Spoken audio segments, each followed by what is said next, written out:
Hi, I'm Bob Anderson, and I'm a member of this church, retired minister, and also an artist. And so part of my work in this church has been to take our very natural gallery here and make it into an art venue for the island, for island artists and art events. So the idea of this particular show, which was held from October through December of '25, started by my seeing the work of Kit Moshenko, who was an island artist for many years and was famous for doing all kinds of combinations with found objects. And I thought he hadn't gotten a lot of publicity on this island, and he died a couple of years ago, and there was a fire at his gallery, and people managed to save a lot of his work. And so we were able to start thinking about this show around how to honor the work of Kit Moshenko. So here he is working in his studio, and we have a bio here, but these four pieces are probably typical of the work he did, putting the oddest of objects together to create art creations. This one I know is called Dark Eyes, but as you know, the title of any particular work of art is totally arbitrary in the mind of the artist anyway. So the names aren't important, but what intrigues me is the way he was able to take an old spade with rust spots in it, and an old tin, and pieces of sheep shears, and frames of probably a stove, and wood from the beaches that he salvaged. He had a studio on the island full of this kind of material and put it together in this kind of way. So the show really was a tribute to Kit Moshenko for his time on our island. And almost everybody knew him and loved him. As we put the show together, I said, there has to be some kind of piece that's kind of has some fun, make some fun of the show. So I decided we should put together something about contemporary masking, because masking is something that's very much on everybody's mind the last few years.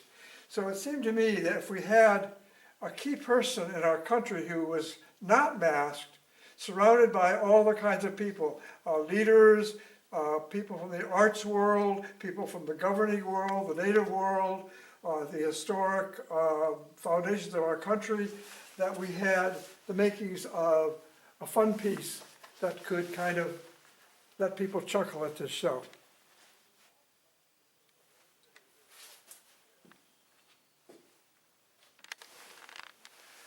I put together a few signs like seasonal masks or indigenous masks or theater masks to show the different ways that masks have been used traditionally, because they're all over the world. This particular focus is on mainly the seasonal stuff we use for things like Halloween, for Beaux-Arts balls, for European festivals, where the mask is sometimes held in front of the eyes on a stick and sometimes worn to cover the face. Some of these are meant to go with costumes. This was made to go with a costume. This was an all-white costume for Halloween. Some of them were just to be animal shapes, animal faces.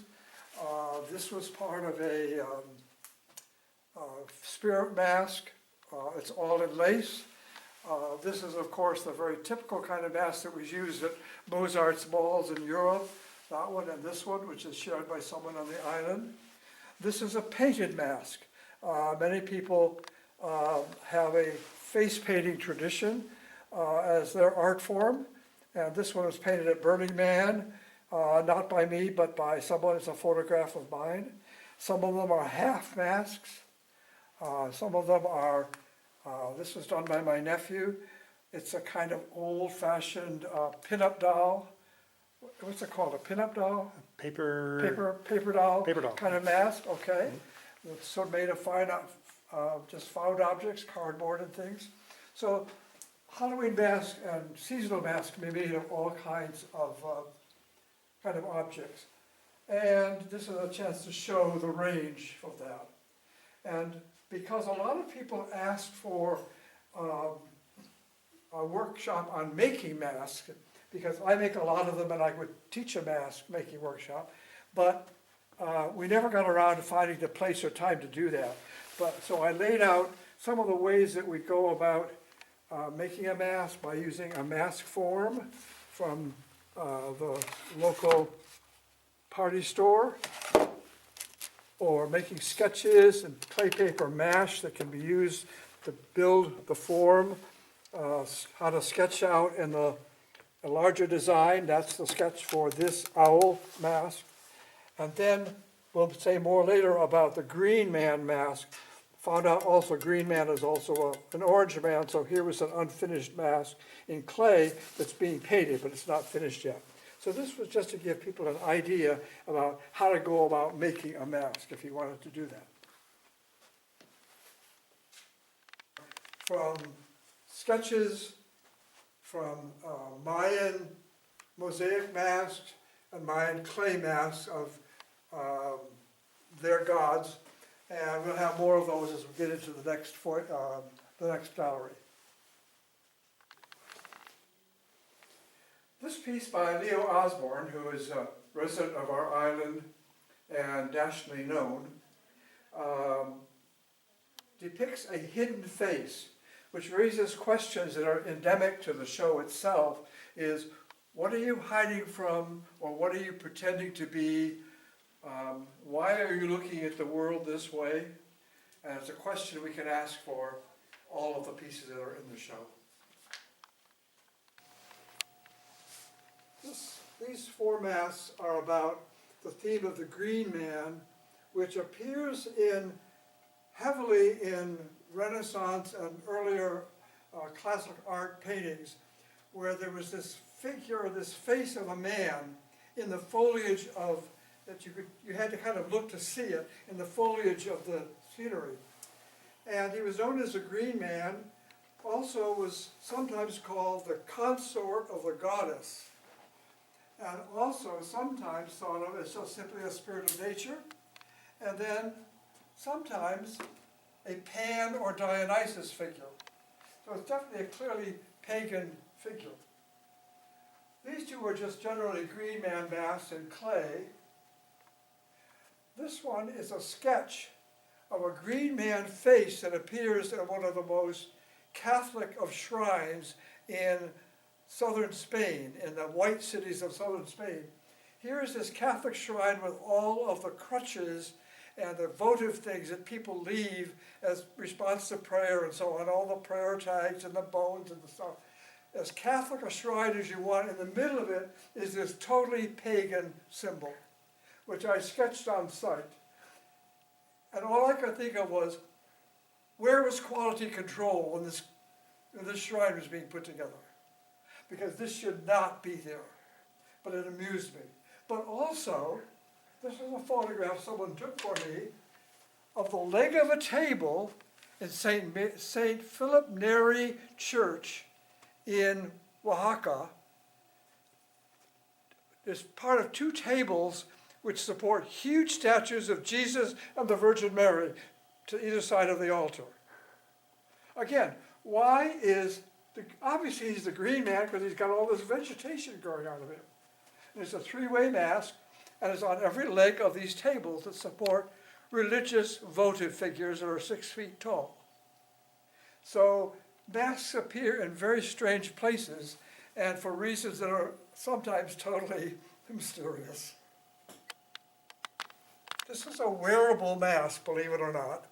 And I call it a Venus mask, but it really isn't a depiction of Venus, which is one of the major celestial elements in the Mayan cosmology. But this is a mask I made in order to show Venus symbols that appear on tombs and other places in Mayan country.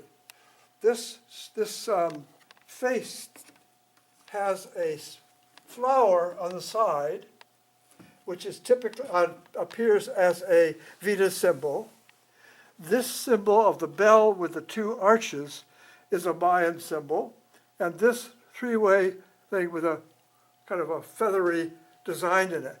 So there's these three symbols that I just simply put together on this one mask, just to show symbols that always, when you see them, always relate to the goddess Venus. I want to show you what you could do with it, because this is a wearable mask.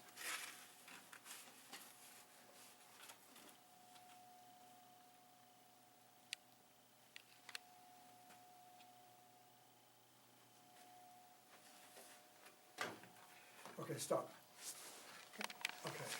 In a small tomb and in its museum in a little town called San Juan El Mogote, which is a half-hour bus drive northwest of Oaxaca, Mexico, are these figures, probably the oldest pieces in the show. These pot faces were common in that culture 1000 BC. And I was intrigued by the fact that these braziers or pots to carry water were done as heads of people. So to me, they're appropriate in the mask show. This is a mask, a sgraffito mask in clay in the museum in Puerto Vallarta. Sgraffito is the drawing in lines and faces and on bodies, scarifying, making scars of pieces like this. So in some cultures, scarring of the human body as part of the masking process is quite common. So this is an example of that. At Edzna, near Campeche on the west coast of the Yucatan, is a place where they have huge stone mask types. They're probably this tall and this wide, and at the end of two long walls is sunset and sunrise. I forget which one this is. So these are just sketches of these very large faces made of large boulder stones and so on, and cemented into the wall. In Campeche, I'm sorry, this is near Campeche, near Calakmul, which is the major city on the Gulf side of the Yucatan, the west side of the Yucatan. Inside that dense jungle are some sites I've not been to yet, but this is the corn god done in mosaic at Calakmul. And I'm trying to make a painting piece, and I'm also at home working on a simulated mosaic piece of this, so I have three different views. This is two different views of the same corn god at Calakmul. This is just a carving of a jaguar head. Of course, the jaguar is a major symbol in Mayan culture, just carved by some street vendor, has no basic historic value. This is the bat god, a sketch from a artist's work in a restaurant in Puerto Vallarta, just sketched off a wall mask piece. The bat is another symbol of the gods for Mexico. And then we totally turn the corner here, because this piece, that's actual human face. This is a mosaic tile, a Mayan type of mosaic tile face, just painted on a human face, much like the painted face you saw in the Halloween mask. So I've just cut the edge around it so you could just see it as if it were a Mayan mask, but it's a live human face. This is a Mayan ruler piece that was one of my attempts to do work in encaustic, which is a wax finish that is poured onto the surface of a piece. It's a Mayan ruler. Again, a very similar shape piece that appears many places in Mayan art. Some people in the Northwest may be familiar with this. Its title is She Who Watches, and it's part of a piece that you really can't get to unless you go with a tribal member somewhere in the eastern part of the Columbia River Gorge. And it's just an ink and color on wood, driftwood. But the original is part of a whole culture of art that is tribal controlled and not, very sacred to the peoples of the gorge. And so this is an attempt to make her, I just love the idea of she who watches, and like there's someone watching over that whole gorge and into northern Oregon, all the tribes that are in the northern part of Oregon around Mount Hood and so on. You're going to have to work your imagination with me a bit on this one. This started as a very small piece about that square rectangle, incarved, which intrigued me because most masks are protrude outward. This is an incarved piece. And it's from the Lackadan culture, which is in that jungle area at the point where Mexico is at the bottom of the Gulf and goes up to the Yucatan. And just inside from that lowest spot is an almost intact, primitive culture that lives there. And people are trying to preserve, working to preserve that culture. And so this is not exactly like the original. I may have put the original sketch on the back. Yeah, there's the original sketch on the back. Okay, so this is my interpretation of this Lackadan incised carving. I saw it, I visualized it as two friends. So I made my own interpretation of it, which means it's built up like two faces like this to each other, face to face, cheek to cheek. And so, as in many cases when I'm working off of Mayan art, I'm doing kind of my own interpretation of it, so it doesn't just it's not just a copy. Okay, it's an updating. And part of the reason I do this from the Mayan culture is because I love the Mayan culture, and I'm trying to make it more accessible to a Western audience. They're among the first peoples of the Americas. Their culture goes back to about 200 BC, maybe an offspring of the Olmec culture, but we're not sure. But from 200 BC to the conquest in 1619, the Maya culture was strong in that lower part of Mexico, off the high country of the Altiplano and around Mexico City, but down near the bottom of Oaxaca and into Palenque, that's all Mayan country. And I've seen many of the places that are, a large part of this imagery is Mayan. This small section is basically classical Christian. It started out as a larger piece of a clay head of Christ in sorrows on a driftwood cross, which is hanging at my house. My late wife said it was one of my best pieces, but she said it's so strong I can't have it in the house, I can't look at it.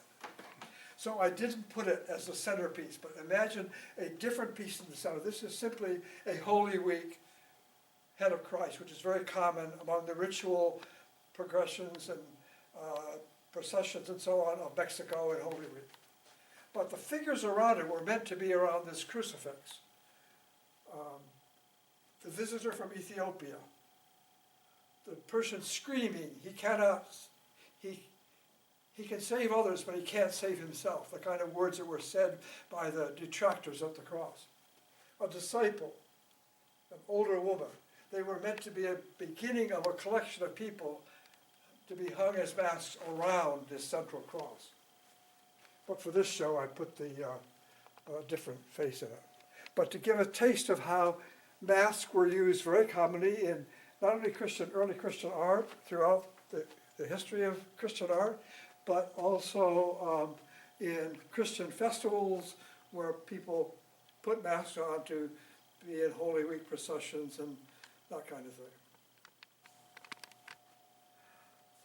This is Tlaloc, the Mayan god of water, rain, and the underworld, one of the two most famous figures in the Mayan cosmology. And this one over here is the sun god, whose name I can never pronounce.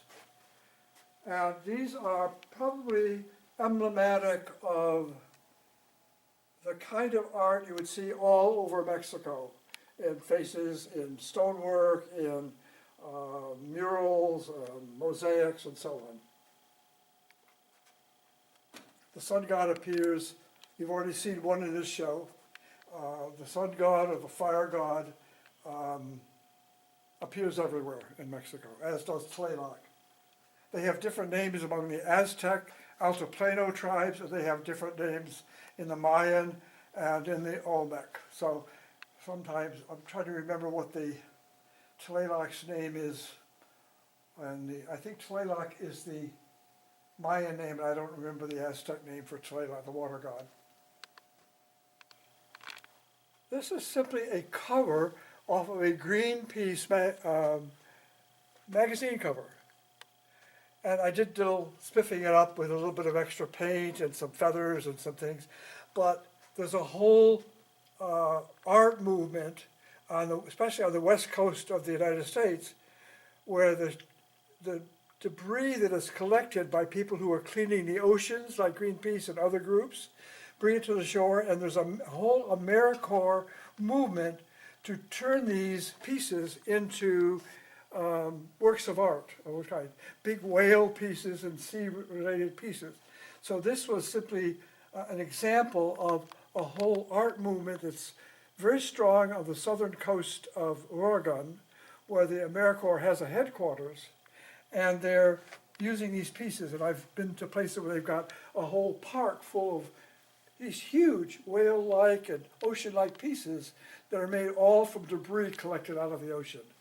Nets and all kinds of stuff. So I just thought it was a fun use of recycling of materials, and it deserved to have a space in the show. Want me to cut it? This is an African mask. I love it. It's one of my favorite pieces in my collection. And I'm not sure where my wife and I got it, but it deserved to be in the show. I have literally no knowledge of who the artist is or where my wife and I picked it up years ago. But it's done in what's called raku style, which is done in a furnace where you take the clay and you put it in with weeds and debris and wood and grasses, and it burns on this raku clay. That's how you get, if you see an iridescent thing in a clay piece, it's probably done the raku method. So it's a method, but I just love this piece.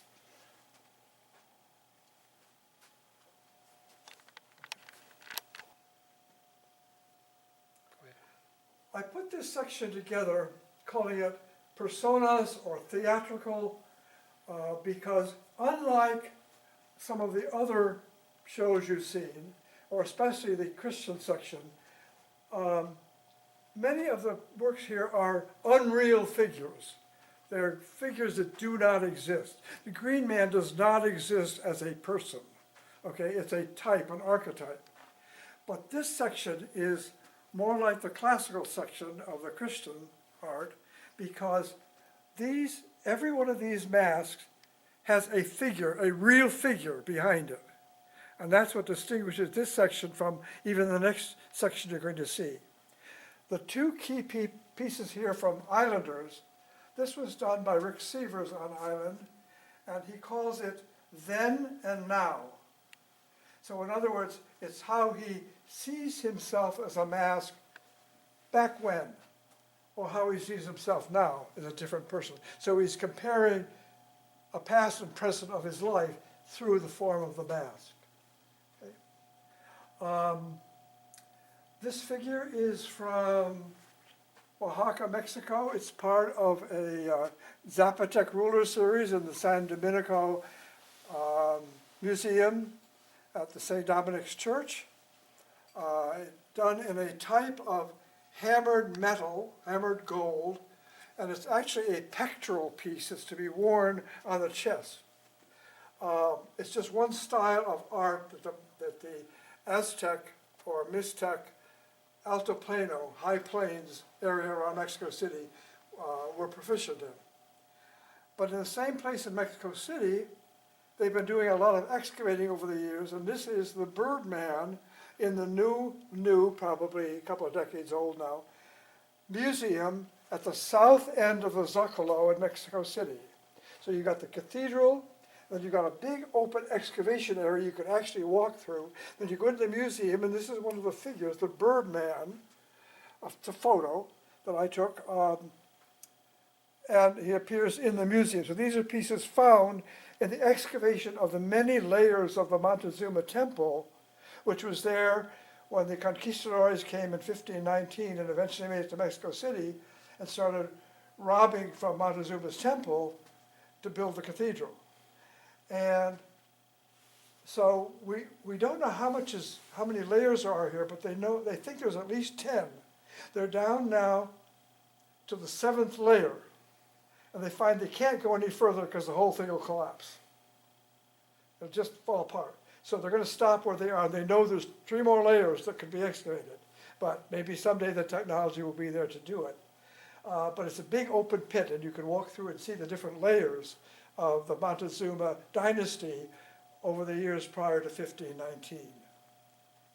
And of course, you probably know the story of what the Spanish and conquistadors did to Montezuma and his dynasty.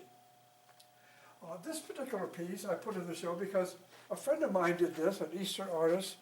She calls it the eye of the artist. So it's like a hidden face just behind a knothole. Very unpretentious, but just fun.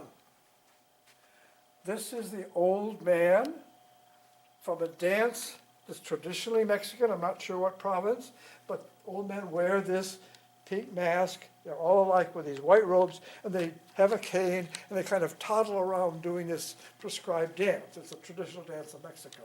So this is simply bought off the shelf in a shop in Mexico. This is a 4th century BC in Turkey, remnants of an excavated mask of the Pan-Dionysus, or the Bacchanalia culture. So that culture used masks a lot for their Pan or Dionysus figures. This piece is a traditional tragedy mask, often used in the theater, the comedy and tragedy mask side by side. There's a cedar mask. I'm going to try this on.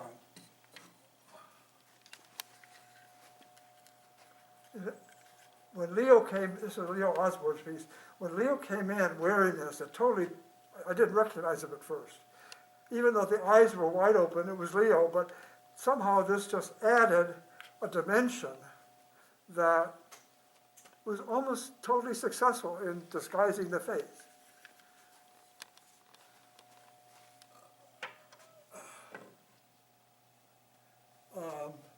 This is one of my favorites. As we got into this whole authoritarian bit in our country, I felt I had to make a mask that went with this. So I call this one, it's made over an egg crate. It's the only thing I've ever made on top of an egg crate. You know, the pieces and shaping them different ways and using clay paper. I call it My Favorite Despot, or The Evil Face of Power. There's another one here, done years ago. This is Herod at the Massacre of the Innocents. And I title that one, We Imagine Ourselves to be Kings. You know, like we have control over, we can control anything. So this is looking at power through the perspective of mask. This is just a little Mayan parrot sketch. It's a mosaic piece like you've seen some already. And this one is from our Northwest culture. I call it The Happy Slave. It's a sketch from a wood sculpture at the Museum of Anthropology in Vancouver, which has 2 of these figures bearing a beam. They're down on their hands and knees bearing a beam. Behind it, they're pulling a cart of a huge, I call it a kahuna, or a big chieftain of some kind. And I'm saying if the native peoples ought to be worried about people appropriating native art, they should be really upset about this one, because here is their own people of another tribe being enslaved by a different tribe, and they're all Northwest native peoples. And it's interesting that, to me, I call it the happy slave, because whenever you see a lot of slave reproductions, whether you see it in a museum anywhere in the New World, which is depicting the slave trade, the slave is often happy. You know, it's always seen as the happy slave. You know, the dancing Negro in the South and that kind of thing. You know? These are two pieces. This is part of a Halloween mask, a devil mask, which is very common in most kinds of cultures to show the devil in some form. So this would be for a procession. And this is a mask of greed, the second deadly sin. It shows the massing of property, the gold for eyes, and the garbage coming out of the mouth. And of course, painted green.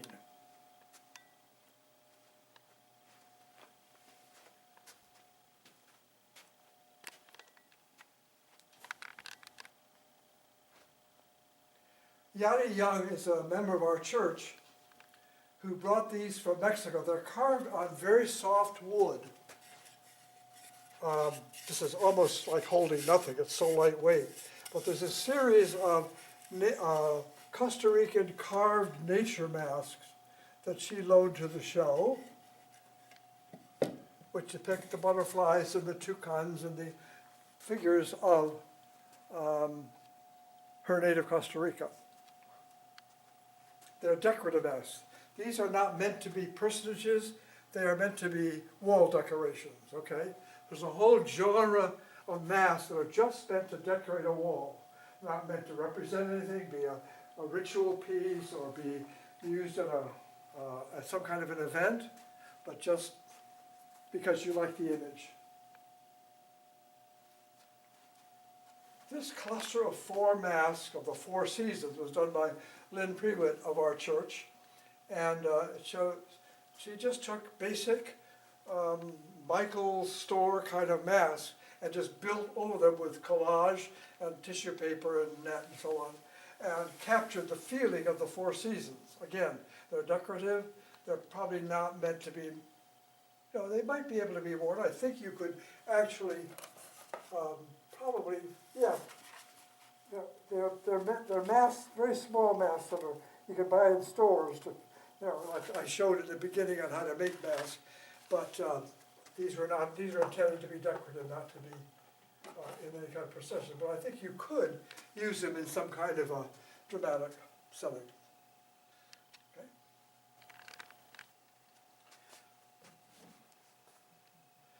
This is a clay paper mask. I call it Sphinx Guardian, or it's kind of trying to capture the royal themes of Egyptian Egypt. It's not meant to be an Egyptian mask. It's meant to be capturing the feel of what Egypt feels like to most people. This shadow and light mask is made by the wife of Rick Sievers. Heather did this, I think, trying to capture a feeling maybe of her own personality. I've not asked her about this, but she calls it shadow and light. These 2 masks are masks that are done trying to capture a feel of Northwest native art in this area, from here to Vancouver and up the coast. And they're not meant to be a particular ritual or anything, they're just capturing the feeling of the feathered headdresses and the way the bones are used to collect the hair and the paintings and the earpieces and so on. But they're not meant as any kind of disrespect of native culture, but just to say these are done in a style reminiscent of our Northwest native brothers and sisters. I hope it's perceived as respectful and not in any way derogatory. This is another Halloween mask Carol Steffi did. That's also another decorative piece to go on a wall.